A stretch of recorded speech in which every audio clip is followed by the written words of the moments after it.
അസ്സലാമു അലൈക്കും വറഹ്മത്തുള്ളാഹി. പീസ് റേഡിയോ അൽ അദീബിൻ്റെ പുതിയ ഒരു എപ്പിസോഡിലേക്കാണ് നാം കടക്കുന്നത്. അൽ അദീബിൻ്റെ 20ാമത്തെ എപ്പിസോഡാണ് ഇന്നുള്ളത്. ഇന്ന് നിങ്ങളുടെ കൂടെ ഞാൻ അബ്ദുഷുക്കൂർ, ഞാൻ അമീൻ അഹമ്മദ് മങ്കട. ഇൻഷാ അല്ലാ ധാരാളം കൂട്ടുകാരുടെ പ്രോഗ്രാമുകൾ നമുക്ക് എടുക്കാനുണ്ട്. ഈ 20ാമത്തെ എപ്പിസോഡിൽ നമ്മുടെ ആദ്യത്തെ പ്രോഗ്രാം എടുക്കുന്നത് ഫാത്തിമ ഓബിയുടേതാണ്. എവിടെയാണ് സ്ഥലം? AMHSS തിരൂർക്കാട് 9ാം ക്ലാസ്സിൽ പഠിക്കുന്ന ഫാത്തിമയുടെ പ്രോഗ്രാമിലേക്ക് നമുക്ക് കടക്കാം. അസ്സലാമു അലൈക്കും വറഹ്മത്തുള്ളാഹി. അൽഹംദുലില്ലാഹില്ലദീ അൻസലൽ ഖുർആൻ ബിലിസാനിൻ അറബിയ്യിൻ മുബീൻ വസ്സലാത്തു വസ്സലാമു അലാ ഖൈരി മൻ നതഖ ബിൽ-ളാദ് നബിയിനാ മുഹമ്മദിൻ വഅലാ ആലിഹി വസഹ്ബിഹി അജ്മഈൻ. അമ്മാ ബഅദ്. أيها الأساتذة الكرام وإخوة الأعزة، أود أن أقدم أمامكم بعض الكلمات حول الموضوع اللغة العربية إمكانيات لا حدود لها. أنا سعيدة جدا أن أتحدث إليكم اليوم عن لغتنا الجميلة اللغة العربية.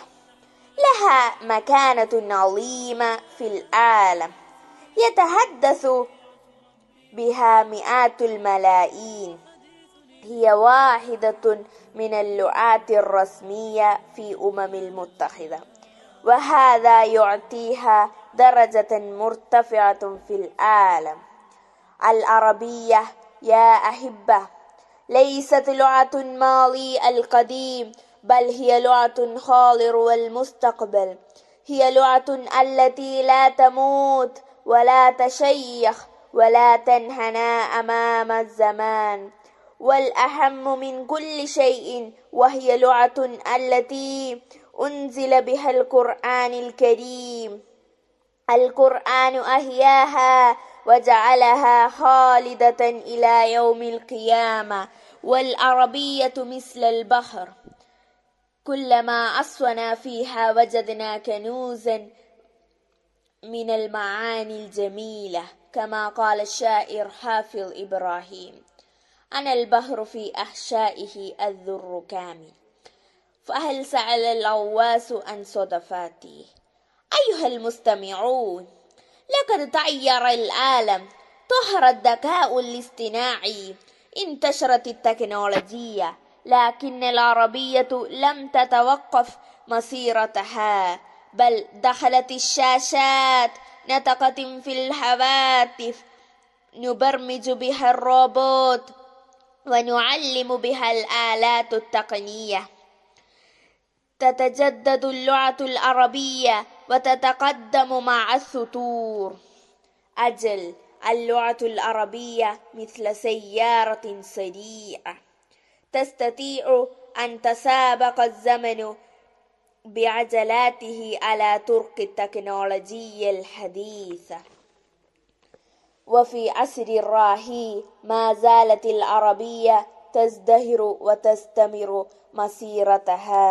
وأقول قولي هذا واستغفر الله لي ولكم واستغفروه إنه هو الغفور الرحيم. السلام عليكم. മാഷാ അല്ലാ, വളരെ നല്ലൊരു പ്രസംഗമായിരുന്നു അല്ലേ? നല്ലൊരു അറബിക് ഭാഷയെ കുറിച്ചായിരുന്നു ഖുതുബത്തുൻ അറബിയായിരുന്നു, അറബി ഭാഷയെ കുറിച്ചിട്ടുള്ള.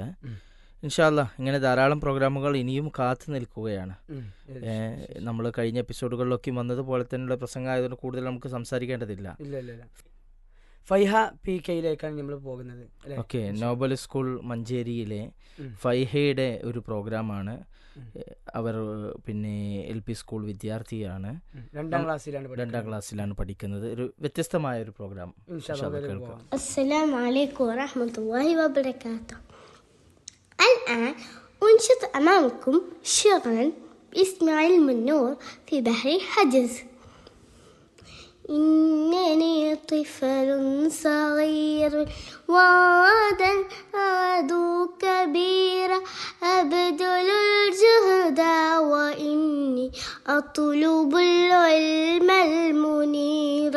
إنني طفل صغير وغدا أعد كبيرا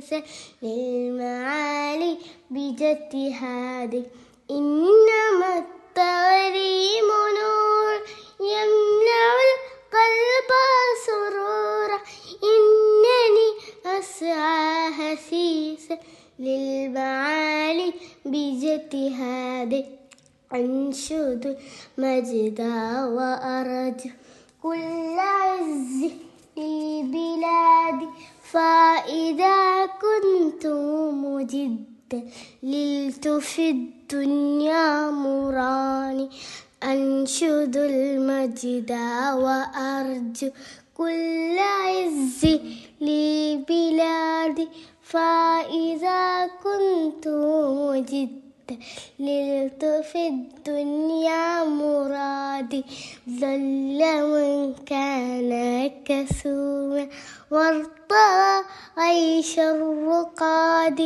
إنني طفل صغير وغدا أعدو كبيرا ظل من كان كسوا وارتضى عيش الرقاد إنني طفل صغير وغدا أعدو كبيرا. شكرا. മാഷാ അല്ലാ, നല്ലൊരു കവിതയായിരുന്നു അല്ലേ? 2ാം ക്ലാസ് പഠിക്കുന്ന കുട്ടി ഇങ്ങനെ പാടും എന്നുള്ളത് നമ്മൾ പ്രതീക്ഷിച്ചില്ല. ഇല്ല. വളരെ മാഷാ അല്ലാ. ആസ്വാദകരമായിട്ട് പാടിയിട്ടുണ്ട്. അള്ളാഹു താല നിലനിർത്തി കൊടുക്കുമാറാകട്ടെ എന്ന് ആമീൻ, പ്രത്യേകം ആമീൻ, ദുആ ഇൻഷാ ചെയ്യുകയാണ്. ഉം. ഓക്കെ, നമ്മുടെ യാത്ര കുറച്ചുകൂടി സ്പീഡ് കൂട്ടണമെന്ന് തോന്നുന്നുണ്ട്. തോന്നുന്നുണ്ട്. നമ്മുടെ സംസാരം ആ, മറിച്ച് yes, yes. കൂട്ടുകാരുടേത് നല്ല ആസ്വദിച്ച് പ്രേക്ഷകർ കേൾക്കാനും അവർ കേൾക്കാനും എന്ത് ചെയ്യുന്നുണ്ട്, ആഗ്രഹിക്കുന്നുണ്ട് എന്നുള്ളതാണ്. Yes, yes, yes. അങ്ങനെയാണെങ്കിൽ അടുത്ത നമ്മുടെ പ്രോഗ്രാം ഫൈസ അബൂബക്കർ കോയ അല്ലേ? Yes. ഉപ്പയുടെ പേരാണ് അബൂബക്കർ കോയയുടെ ഉം. അദ്ദേഹത്തിന്റെ മകളായ ഫൈസയാണ് അല്ലേ? ഉം. എവിടെയാണ്? Thiruvangoor higher secondary. ഓക്കെ, പിന്നെ 6ാം ക്ലാസ് പഠിക്കുന്ന UP സ്കൂൾ പഠിക്കുന്ന കുട്ടിയാണ്. ഉം. നമുക്ക് കടക്കാം അല്ലേ? ഇൻഷാ അല്ലാ പ്രോഗ്രാമിൽ കിടക്കാം. ഓക്കെ. السلام عليكم ورحمة الله وبركاته. القدس وتنحن عدايا في عسد نهر وقلب جنين الواحد منا يجهر والفا هل تتقل فينا وتطيب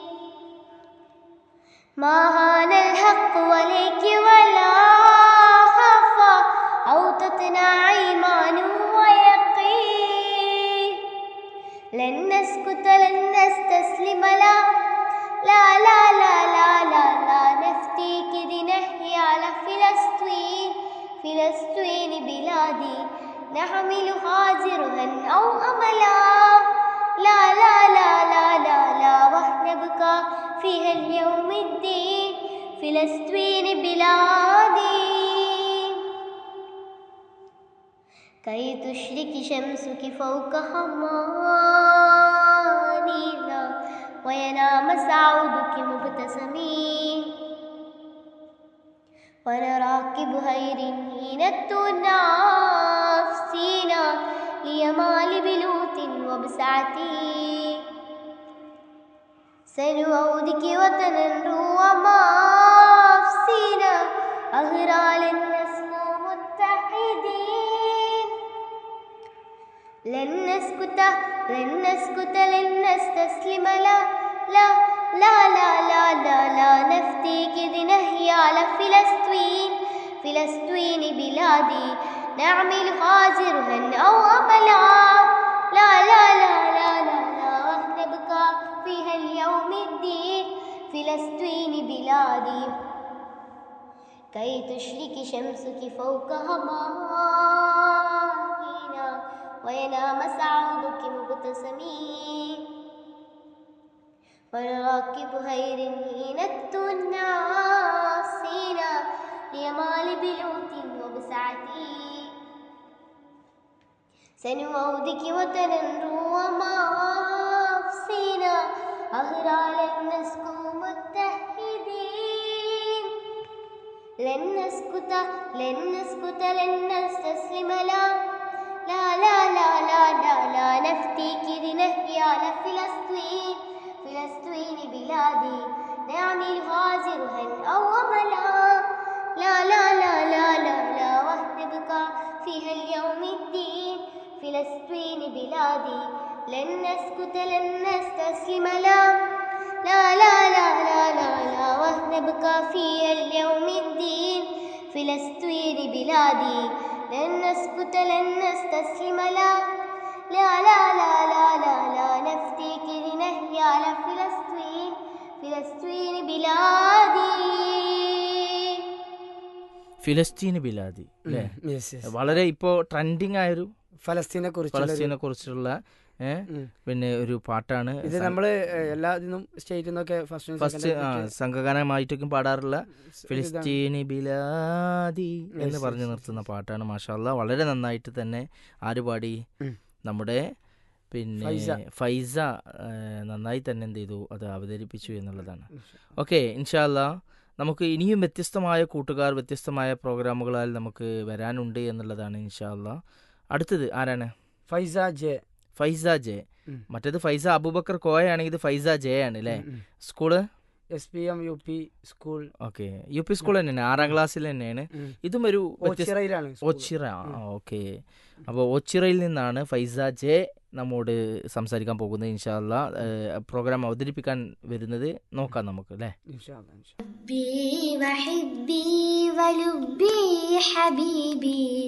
قلبي وحسبي وقربي لبيبي حبي وحبي ولبي حبيبي قلبي وحسبي وقربي لبيبي سندي يا معشوقي مددي يا محبوبي يا ذا المهابة والفخر يا ذا الجلالة والجناب حبي وحبي ولبي حبيبي قلبي وحسبي وقربي لبيبي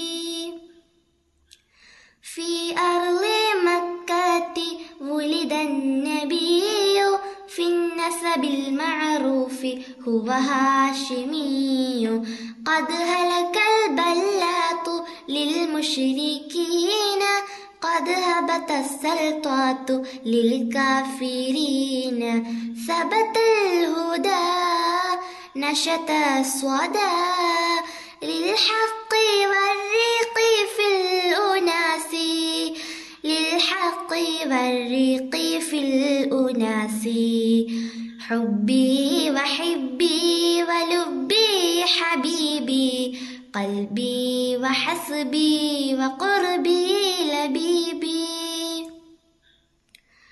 قد شرعت الدعوات زال الشكوك قدم الجماعات فهم الحقوق قلت الجدباء بالمعجزات قرب الصحابة فيهم سادات بحر يدا روح الفداء نور في الظلمات بالبيان نور في الظلمات بالبيان حبي وحبي ولبي حبيبي قلبي وحسبي وقربي لبيبي. മാഷാ അല്ലാഹ്, നല്ല ഒരു സോങ് ആയിരുന്നു അല്ലേ ഫൈസ ജെ പാടിയത്. മാഷാ അല്ലാഹ്, ബറക്കല്ലാഹ് ഫിഹ. ഏതായാലും ഹുബി എന്നുള്ളല്ലേ, എൻ്റെ ഇഷ്ടം, എൻ്റെ സ്നേഹം, എൻ്റെ ലുപ്പി എന്നൊക്കെ പറഞ്ഞ് വളരെ നന്നായി അവതരിപ്പിച്ചു. മാഷാ അല്ലാഹ്, അതൊക്കെ ഇങ്ങനെ ഇങ്ങനെ കേട്ടിങ്ങനെ നമ്മളിങ്ങനെ ഒരു ചാരു കസാരയിൽ ഇങ്ങനെ ചാരിയിരുന്ന് വളരെ ആസ്വാദകരമാണ്. അടച്ച് കേൾക്കുമ്പോൾ കിട്ടുന്ന ഒരു ഫീലിംഗ് ഉണ്ട്. ബറക്കല്ലാഹു ഫിഹ. ഓക്കെ, അങ്ങനെയാണെങ്കിൽ നമ്മുടെ യാത്ര തുടരാമെന്ന് തന്നെയാണ് അല്ലേ? UP സ്കൂളിൽ നിന്ന് LP സ്കൂളിലേക്ക് പോയാലോ? പോവാം. ഓക്കെ, 3ാം ക്ലാസ് പഠിക്കുന്ന ഒരു കുട്ടിയാണ്. ഫറാസ് സൈനബ് ഇ. ഓക്കെ, നിലമ്പൂർ ഭാഗത്തു നിന്നും വരുന്ന ഫറാസ് സൈനബിന്റെ ഒരു പ്രോഗ്രാമിലേക്ക് നമുക്ക് കടക്കാം. السلام عليكم ورحمة الله وبركاته. الفتى النظيف أنا الفتى النظيف مهذب اللطيف أقوم في الصباح أسعى إلى الفلاح أنا الفتى النظيف مهذب اللطيف أقوم في الصباح أسعى إلى الفلاح واغسل اليدين والوجع الوريد والبس الثياب واحمل الكتاب واغسل اليدين ووجع الوريد والبس الثياب واحمل الكتاب أسير نحو العلم بهمة المواس لعقفة العلوم وخلكم كريم أسير نحو العلم بهمة المواس لأخف العلوم وخلق الكريم. മാഷാ അല്ലാ, ബാറക്കല്ലാ ഫിഹ.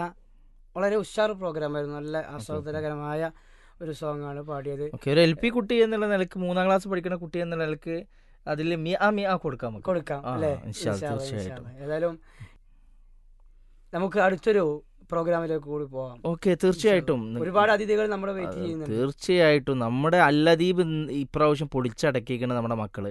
തിരുവനന്തപുരം മുതൽ കാസർഗോഡ് വരെയുള്ള സൂപ്പർ ഫാസ്റ്റുകളാണ് എന്ത് ചെയ്യുന്നത്, ഇപ്പോൾ വന്നുകൊണ്ടിരിക്കുന്നത്. ഇൻഷാ അല്ലാ, അടുത്തത് ആരിലേക്കാണ്? ഫർഹ OP. ഓക്കെ, ഫർഹ OP വീണ്ടും വന്നിരിക്കുകയാണ്. ഓക്കെ, തിരൂർക്കാടാണ് അല്ലേ? Yes, 7ാം ക്ലാസ്സിൽ പഠിക്കുന്ന ഫർഹ OPയുടെ പാട്ടാണ് ആദ്യം കേട്ടതെങ്കിൽ ഇനി ഒരു കിടിലം അറബി പ്രസംഗത്തിലേക്ക് കടക്കാം. ഇൻഷാ അല്ലാ. السلام عليكم ورحمة الله وبركاته.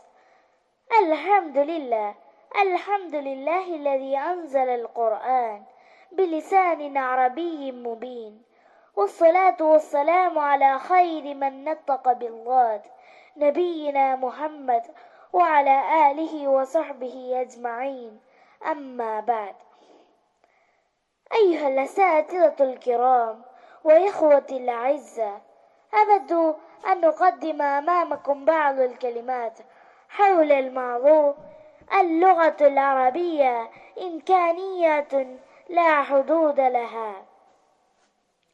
أنا سعيدة جدا أن أتحدث إليكم اليوم عن لغتنا الجميلة اللغة العربية.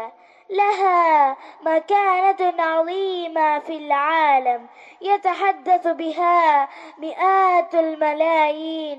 هي واحدة من اللغات الرسمية في الأمم المتحدة، وهذا يعطيها درجة مرتفعة في العالم. العربية يا أحبة ليست لغة الماضي القديم، بل هي لغة الحاضر والمستقبل. هي لغة التي لا تموت ولا تشيخ ولا تنهنى أمام الزمان. والأهم من كل شيء وهي لغة التي أنزل بها القرآن الكريم. القرآن أحياها وجعلها خالدة إلى يوم القيامة. والعربية مثل البحر، كلما عصنا فيها وجدنا كنوزا من المعاني الجميلة، كما قال شاعر حافظ إبراهيم: أنا البحر في أخشائه الدر كامن، فهل سهل الغواص عن صدفاتي.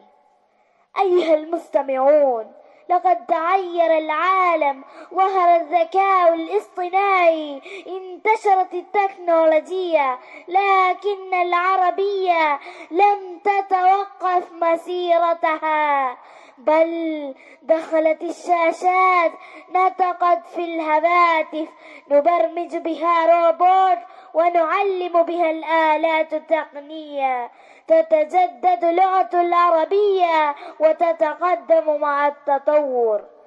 أجل، اللغة العربية مثل سيارة سريعة تستطيع أن تسابق الزمن بعجلاته على طرق تكنولوجية الحديثة.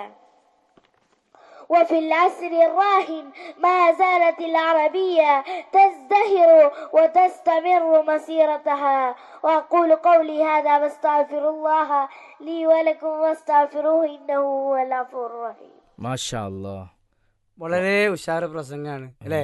വളരെ അക്ഷരസ്ഫുടതയോട് കൂടിയുള്ള നല്ല അടിപൊളി പ്രസംഗം. ഓക്കെ, ഇത് OPയുടെ പ്രസംഗമാണെങ്കിൽ അടുത്ത TKയുടെ ഏതാണ്? എല്ലാം ഫർഹയാണ് അല്ലേ? Yes, okay, Farha. ഫർഹമാരുടെ സമ്മേളനമാണ്. യെസ്. ഓക്കെ, ഫർഹ എന്ന് പറഞ്ഞാൽ സന്തോഷം എന്നാണ്. അപ്പോൾ സന്തോഷമുള്ള നല്ല പ്രോഗ്രാമുകളിലാണ് നമ്മൾ കടന്നുകൊണ്ടിരിക്കുന്നത്. യു പി സ്കൂളിൽ പഠിക്കുന്ന 5ാം ക്ലാസ്സിൽ പഠിക്കുന്ന ഫർഹയുടെ സ്ഥലം എവിടെയായിരുന്നു? എടത്തനാട്ടുകരയാണ്. എടത്തനാട്ടുകര അല്ലേ? അലനല്ലൂരാണ് അല്ലേ? പാലക്കാടിയുള്ള അലനല്ലൂരത്തെ നമ്മുടെ ഫർഹ ടി കെയുടെ ഒരു പ്രോഗ്രാമാണ് അടുത്തത്. ഇൻഷാ അല്ലാ നമുക്ക് കേട്ടുവരാം. ഇൻഷാ അല്ലാ. السلام عليكم ورحمة الله وبركاته. الحمد لله والصلاة والسلام على رسول الله وعلى آله وصحبه أجمعين. أما بعد، أيها الأساتذة الكرام والحضور الأعزة، أوصيكم ونفسي أولا بتقوى الله. أقف أمامكم لأتحدث عن موضوع حسن الخلق. هذا موضوع مهم في الإسلام، لأن النبي صلى الله عليه وسلم بعث ليتمم مكارم الأخلاق. كان إمامنا وقدوتنا محمد صلى الله عليه وسلم على خلق حسن، كما قال الله تعالى في سورة القلم: أعوذ بالله من الشيطان الرجيم وإنك لعلى خلق عظيم. كان النبي صلى الله عليه وسلم رحيما بالصغير مكرما للضيف، حتى قال الله تعالى: فبما رحمة من الله لنت لهم ولو كنت فظا غليظ القلب لانفضوا من حولك. عباد الله، إن للخلق حسن فواعد عظيمة، أذكر منها 3 نقاط. الأول هو سبب لدخول الجنة. قال النبي صلى الله عليه وسلم: أكثر ما يدخل الناس الجنة تقوى الله وحسن الخلق. الثاني هو سبب لمحبة النبي صلى الله عليه وسلم. قال النبي صلى الله عليه وسلم: إن من أحبكم إلي وأقربكم مني مجلسا يوم القيامة أحاسنكم أخلاق. الثالث وهو أثقل شيء في الميزان. قال النبي صلى الله عليه وسلم: ما من شيء أثقل في الميزان حسن الخلق. فلنحرص على التحلي بمكارم الأخلاق في بيوتنا ومع أهلنا وفي مدارسنا وأعمالنا، لنكون قدوة صالحة كما كان النبي صلى الله عليه وسلم. يجب علينا أن نسأل الله أن يرزقنا الأخلاق الحسنة. كان رسول الله صلى الله عليه وسلم يقول: اللهم أحسن خلقي فأحسن خلقي. وكذلك يجب علينا أن نستعيذ بالله أن يرزقنا الأخلاق السيئة. كان رسول الله صلى الله عليه وسلم يدعو بهؤلاء الدعوات: اللهم جنبني منكرات الأخلاق فالأهواء والأضواء، اللهم ارزقنا حسن الخلق وجملنا بزينة الإيمان واغفر لنا يا رب العالمين. أختتم كلامي وآخر دعوانا أن الحمد لله رب العالمين. شكرا. السلام عليكم ورحمة الله وبركاته. മാഷാ അല്ലാ, ബാറക്കല്ലാ ഫീഹ. വളരെ ഉഷാറ് പ്രസംഗം അല്ലേ? സൽസ്വഭാവത്തെ കുറിച്ചിട്ടാണ് മോള് സംസാരിച്ചത്. ശരിയാ. ഓക്കെ, അപ്പൊ പാട്ടും പറച്ചിലുമായി പ്രസംഗവുമായിട്ട് എന്തായിരുന്നു ഈ 20ാമത്തെ എപ്പിസോഡ്? അതിഗംഭീരമായി, ഉഷാറായി. ഓക്കെ, വിഭവ സമൃദ്ധമായ ഒരു പ്രോഗ്രാം ആയിരുന്നു. ഓക്കെ, ഇനിയും അടുത്തത് 20 അല്ല, നേരത്തെ പറഞ്ഞതുപോലെ 100 അല്ല, 200 അല്ല, 200 അടിക്കാണ് നമ്മള്. അപ്പൊ നമുക്ക് ഒരു ദീർഘദൂര യാത്ര, ഒരു മാരത്തൺ ഓടാനുണ്ട്. അതുകൊണ്ട് തന്നെ കൂടുതൽ സംസാരങ്ങളിലേക്ക് കടക്കാതെ നിങ്ങളുടെ വിഭവങ്ങളാണ് ഞങ്ങൾക്ക് ഏറ്റവും കേൾക്കാനും പറയാനുള്ളത്. അതുകൊണ്ട് ഇന്നത്തെ ഈ എപ്പിസോഡ് ഇവിടെ എന്ത് ചെയ്യാണ്? അവസാനിപ്പിക്കുകയാണ്. അടുത്തൊരു എപ്പിസോഡുമായി നമുക്ക് വീണ്ടും കാണാം. അസ്സലാമു അലൈക്കും വറഹ്മത്തുള്ളാഹി വബറകാതുഹു.